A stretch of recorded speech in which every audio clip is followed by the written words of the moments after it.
Lanjut ke bab 1.6 yaitu jaringan yang andal. Poin 1.61 arsitektur jaringan. Pernahkah Anda sibuk bekerja daring tetapi kemudian internet mati? Seperti yang Anda ketahui, internet tidak mati, Anda hanya kehilangan koneksi. Hal ini sangat membuat frustasi dengan begitu banyak orang di dunia yang bergantung pada akses jaringan untuk bekerja dan belajar. Jaringan harus dapat diandalkan. Dalam konteks ini, keandalan berarti lebih dari sekedar koneksi Anda ke internet.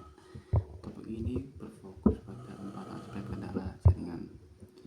Peran jaringan telah berubah dari jaringan yang hanya menyediakan data menjadi sistem yang memungkinkan koneksi orang, perangkat, dan informasi dalam lingkungan jaringan yang kaya media dan terkonvergensi. Agar jaringan dapat berfungsi secara efisien dan tumbuh dalam lingkungan seperti ini, jaringan harus dibangun berdasarkan arsitektur jaringan terstandar. Jaringan juga mendukung berbagai macam aplikasi dan layanan. Jaringan harus beroperasi melalui berbagai jenis kabel dan perangkat yang membentuk infrastruktur fisik. Istilah arsitektur jaringan dalam konteks ini mengacu pada teknologi yang mendukung infrastruktur dan layanan serta aturan program atau protokol yang memindahkan data melalui jaringan. Jadi dalam perkembangan jaringan, kami telah mempelajari bahwa ada 4 karakteristik dasar yang harus dipenuhi oleh arsitek jaringan untuk memenuhi harapan pengguna, yaitu toleransi kesalahan, skalabilitas, kualitas layanan, dan keamanan. Lanjut ke poin 1.62, toleransi kesalahan. Jaringan yang toleran terhadap kesalahan adalah jaringan yang membatasi jumlah perangkat yang terpengaruh selama kegagalan. Jaringan ini dibangun untuk memungkinkan pemulihan cepat saat kegagalan tersebut terjadi. Jaringan ini bergantung pada beberapa jalur agar sumber dan tujuan pesan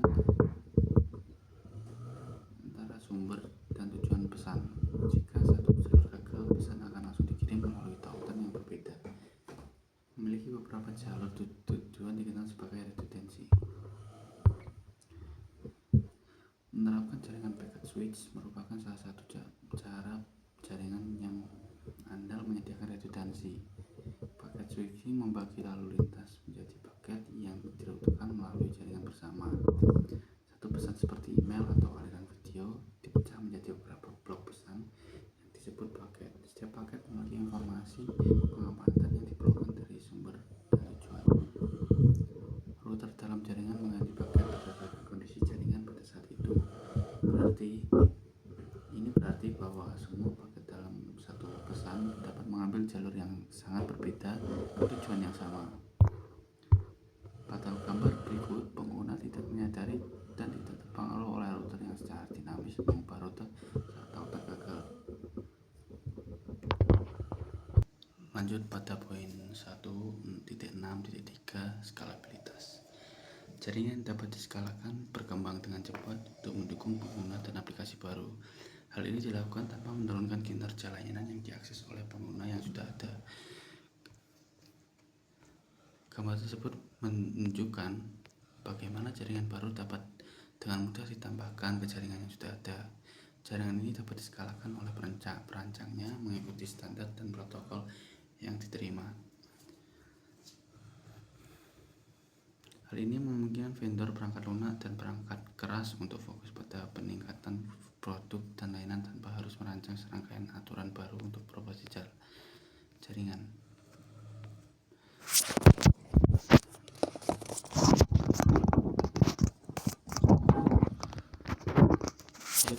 Poin 1.64, kualitas layanan.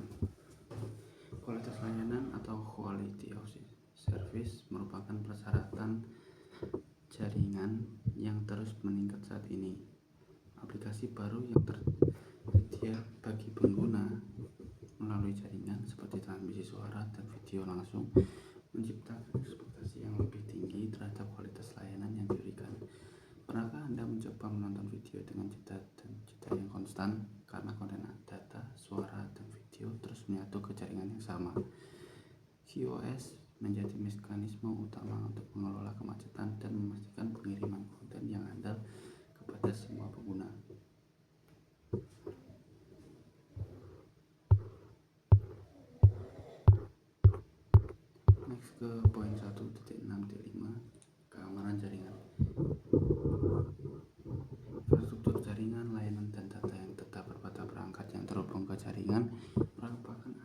pribadi dan bisnis yang penting. Administrator jaringan harus memperhatikan dua jenis masalah: keamanan jaringan dan keamanan informasi. Pengamanan infrastruktur jaringan mencakup pengamanan fisik perangkat yang menyediakan konektivitas jaringan dan mencegah akses tidak sah ke perangkat lunak manajemen yang ada di dalamnya, seperti yang ditunjukkan pada gambar berikut. Administrator jaringan juga harus melindungi informasi yang terdapat dalam paket yang dikirimkan melalui jaringan dan informasi yang tersimpan pada perangkat yang terhubung ke jaringan.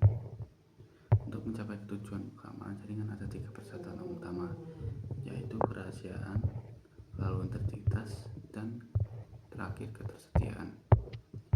Lanjut ke poin 1.6.6, periksa pemahaman. Poin ini merupakan pertanyaan yang harus dijawab oleh mahasiswa. Lalu kita lihat saja.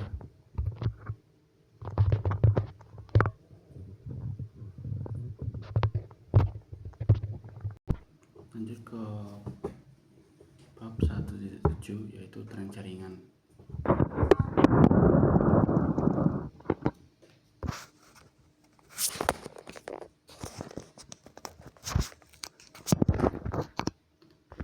Tren jaringan terbaru 1.1.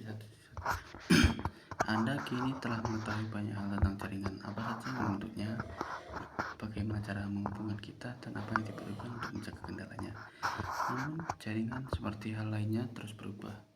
Ada beberapa tren dalam jaringan yang harus Anda ketahui sebagai mahasiswa NetAfet. Seiring dengan munculnya teknologi baru dan perangkat pengguna akhir dari pasaran, bisnis dan konsumen harus terus menyesuaikan diri dengan lingkungan yang terus berubah ini. Ada beberapa tren jaringan yang mempengaruhi organisasi konsumen.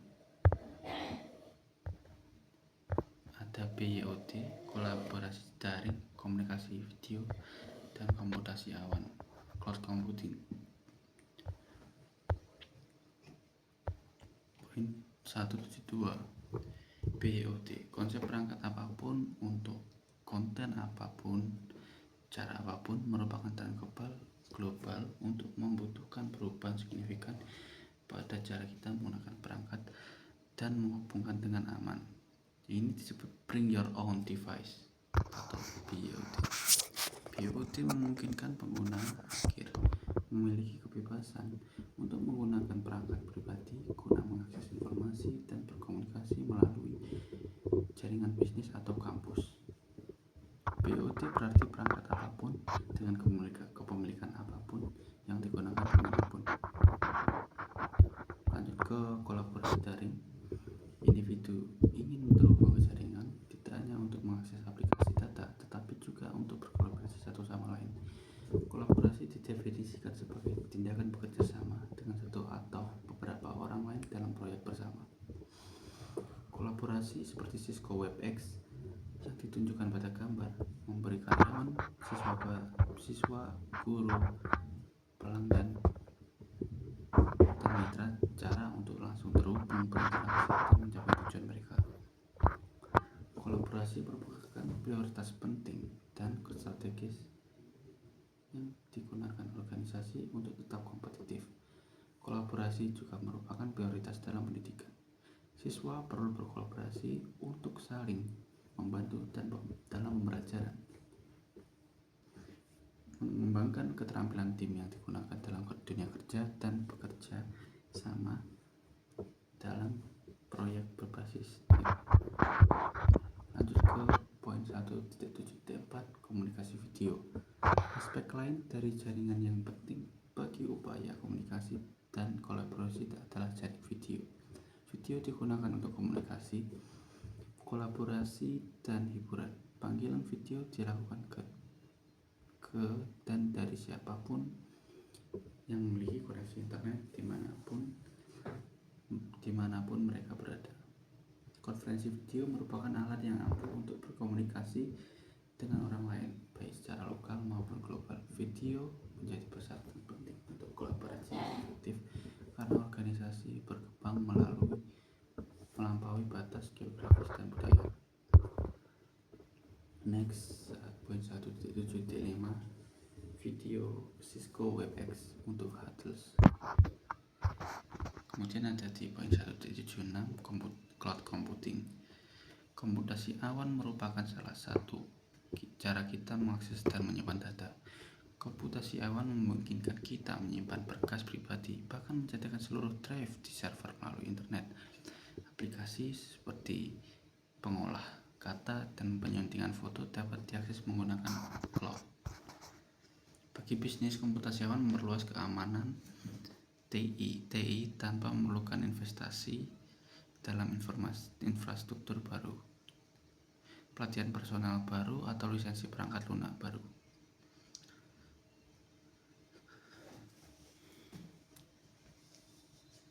Layanan ini tersedia sesuai permintaan dan diberikan secara ekonomis ke perangkat apapun dimanapun di dunia tanpa mengorbankan keamanan atau fungsi. Demi keamanan, keandalan, dan toleransi kesalahan, penyedia cloud sering sekali menyimpan data di pusat data terdistribusi. Alih-alih menyimpan semua data seorang atau organisasi di satu pusat, data tersebut disimpan di beberapa pusat data di lokasi yang berbeda. Dan jenis utama cloud publik, awan pribadi, awan hibrida, dan awan komunitas seperti yang ditunjukkan dalam tabel. Mungkin bisa dibaca sendiri. Awan publik, awan pribadi, awan hibrida, awan komunitas. Lanjut ke poin 1.7.7, tren teknologi di rumah. Tren jaringan tidak hanya mempengaruhi cara kita berkomunikasi di tempat kerja dan sekolah, tapi juga mengubah banyak aspek di rumah. Tren rumah terbaru termasuk teknologi rumah pintar. Teknologi rumah pintar terintegrasi ke dalam peralatan sehari-hari yang kemudian dapat terhubung dengan perangkat lain untuk membuat peralatan lebih pintar.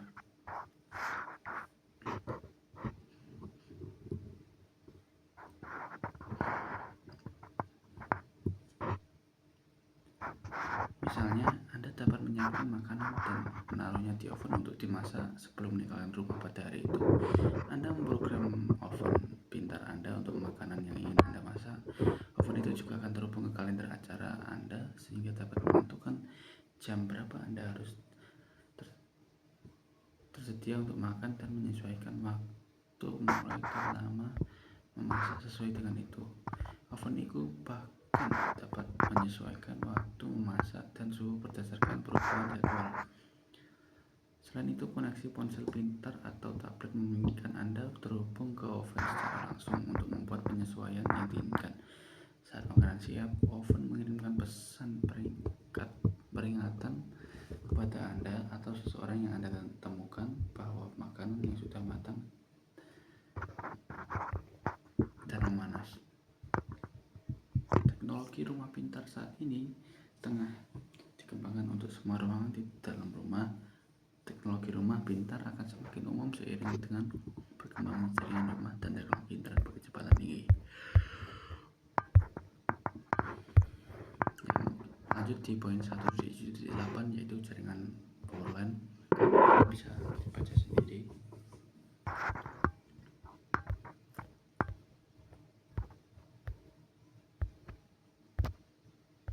Kemudian ada di poin 1.7.9 pita lebar.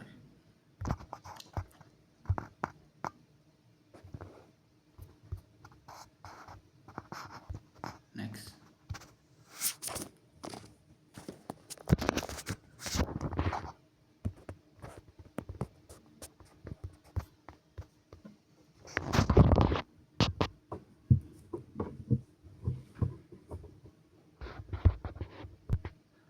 Lanjut ke poin ke bab 1.8 yaitu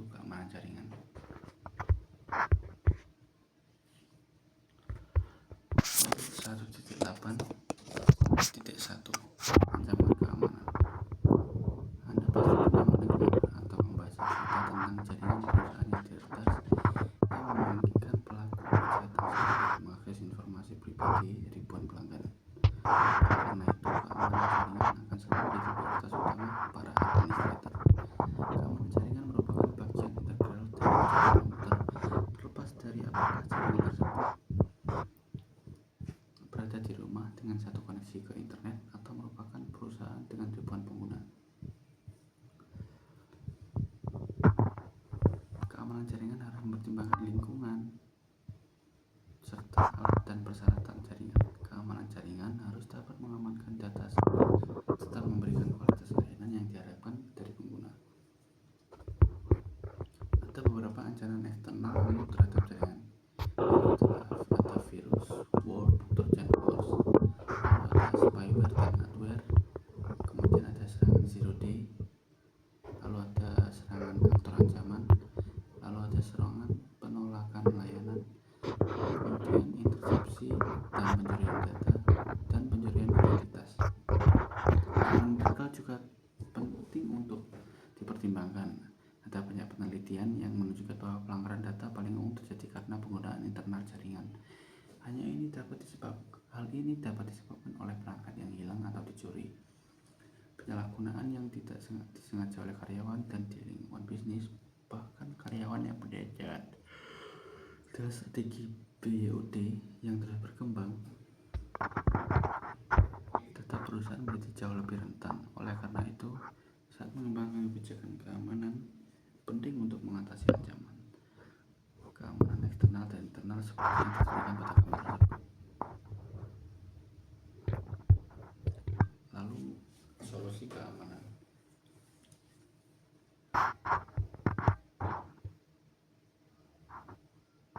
Tidak ada satu solusi pun yang dapat melindungi jaringan dan berbagai ancaman yang ada.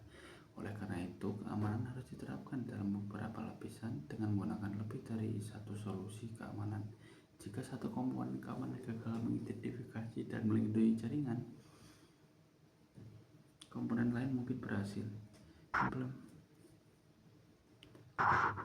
Implementasi keamanan jaringan rumah biasanya cukup mendasar. Biasanya Anda menerapkan pada perangkat akhir serta pada titik koneksi ke internet, dan bahkan mengandalkan layanan yang dikontrak dari ISP. Berikut adalah komponen keamanan dasar untuk jaringan rumah: antivirus dan anti-spyware, lalu ada penyaring firewall. Sebaliknya, implementasi keamanan jaringan untuk jaringan perusahaan biasanya terdiri dari banyaknya komponen yang dibangun ke dalam jaringan dan menyaring lalu lintas.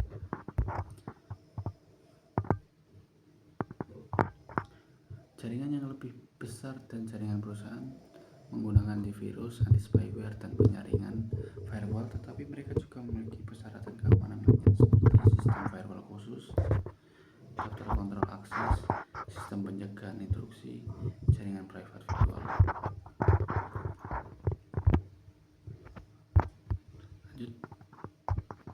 Lanjut ke poin 183, merupakan pertanyaan yang berisi mahasiswa.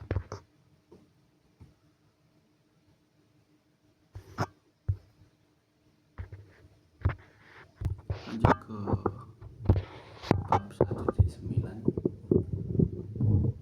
profesional TI. Poin 1.9.1, CCCNA. Anda sudah berkarir di TI atau masih belajar untuk mempersiapkan diri Anda. Pilihannya penting untuk mengetahui keterampilan yang dibutuhkan untuk memenuhi jaringan jenis pekerjaan yang tersedia di bidang TI. Peran dan keterampilan yang dibutuhkan oleh teknisi jaringan terus berkembang dan menjadi lebih penting dari sebelumnya. Sertifikasi Cisco Certified Network Associate atau disingkat CCNA menunjukkan bahwa Anda memiliki pengetahuan tentang teknologi dasar dan memastikan Anda tetap relevan dengan keahlian yang dibutuhkan untuk mengadopsi teknologi generasi mendatang. CCNA yang dikonsolidasi dan diperbarui untuk teknisi jaringan terdiri dari 3 kursus dan 1 ujian yang mencakup topik-topik mendasar untuk semua teknologi jaringan.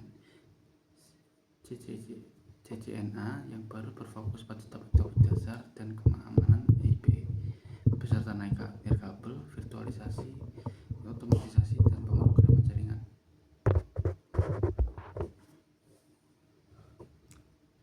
Ada sertifikasi DevNet baru di tingkat asosiasi, spesialis, dan profesional untuk memvalidasi keterampilan pengembangan perangkat lunak Anda. Tersedia pilihan sertifikasi spesialis untuk memvalidasi keterampilan Anda sesuai dengan peran dan minat pekerjaan Anda. Ini termasuk sertifikasi Cisco Enterprise Advanced Infrastructure Specialist. Anda dapat memulai dari manapun yang Anda inginkan. Tidak ada prasyarat untuk memperoleh sertifikat tingkat asosiasi, spesialis, profesional, atau ahli. Kredit pendidikan berkelanjutan untuk sertifikasi ulang dan pengembangan berkelanjutan kini tersedia untuk CCNA. Lanjut poin 1.92 networking job. Sertifikasi CCNA Anda akan mempersiapkan Anda untuk berbagai pekerjaan di pasar saat ini. Di netaket.com Anda dapat mengklik menu karir dan kemudian memiliki peluang kerja Anda bisa dibaca sendiri. Next.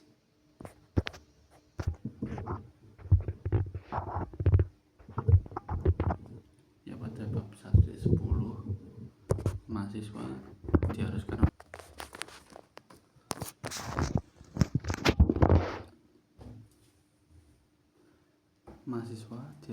pada poin 1.10 modul praktik dan kuis. Pada poin ini, apa yang saya pelajari dalam modul ini? Jaringan mempengaruhi kehidupan kita di dunia saat ini melalui penggunaan jaringan. Kita terhubung seperti yang belum pernah terjadi sebelumnya. Orang-orang yang memiliki ide dapat berkomunikasi secara instan dengan orang yang lain untuk mewujudkan ide-ide mereka. Komponen jaringan, semua komputer yang terhubung ke jaringan dan berpartisipasi langsung dalam komunikasi jaringan diklasifikasikan sebagai host. Host dapat disebut perangkat akhir. Beberapa host juga disebut klien. Banyak komputer yang berfungsi sebagai server dan klien di jaringan. Jenis jaringan ini disebut dengan peer-to-peer. Perangkat akhir adalah sumber atau tujuan pesan yang dikirimkan melalui jaringan. Perangkat perantara menghubungkan perangkat akhir individual ke jaringan dan dapat menghubungkan beberapa jaringan individual untuk membentuk jaringan internet. Perangkat perantara menggunakan alamat perangkat akhir tujuan bersama dengan informasi tentang interkoneksi jaringan untuk menentukan jalur yang harus diambil pesan melalui jaringan. Media menyajikan saluran tempat pesan bergerak dari sumber ke tujuan. Lanjut, bisa dibaca sendiri.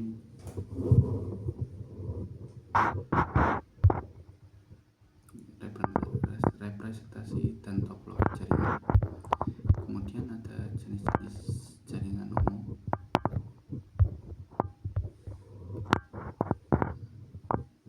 Yaitu ada LAN, local area network, dan wide area network. Lalu ada koneksi internet mencakup kabel DSL, seluler, satelit, dan telepon dial-up. Lanjut ada jaringan yang ada. Next ada transjaringan. Lalu ada keamanan jaringan. Berikut adalah beberapa ancaman umum, yaitu ada virus, spyware, serangan zero day, dan lain-lain. Lalu ada professionality, sertifikasi Cisco Certified Network Associate CCNA yang memastikan Anda tetap relevan dengan keahlian yang diperlukan untuk adopsi teknologi generasi mendatang.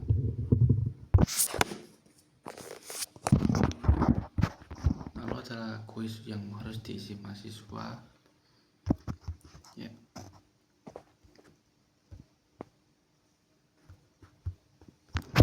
Sekian dari saya.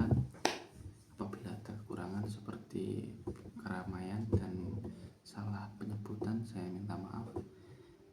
Assalamualaikum warahmatullahi wabarakatuh.